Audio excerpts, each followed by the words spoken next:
বোনদের উদ্দেশ্যে ইসলামিক 14টি পরামর্শ।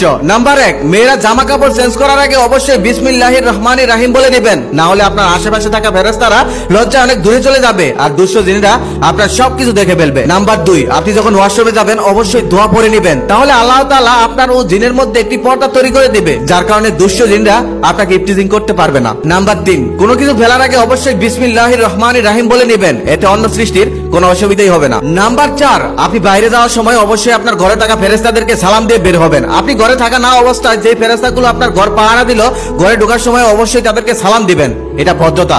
নাম্বার 5, ছোটদেরকে বেশি বেশি সালাম দিন, এতে তারা আপনাকেও সালাম দিবে। একটা কথা মনে রাখবেন, ছোটরা বড়দেরকে অনুকরণ করে। নাম্বার 6, আপনি যদি বিবাহিত হয়ে থাকেন, আপনার যদি বাচ্চা কাচ্চা থেকে থাকে, তাহলে তাকে মসজিদে পাঠানোর অভ্যাস করুন আর তাকে কখনোই দাঁড়িয়ে পানি পান করতে দিবেন না, তাকে বলুন বসে পানি পান করতে, আর আপনিও বসে পানি পান করুন, এটা সুন্নাহ। নাম্বার 7, ডান কাত হয়ে ঘুমাবেন, এটা সুন্নাহ ও স্বাস্থ্যের জন্য অনেক ভালো।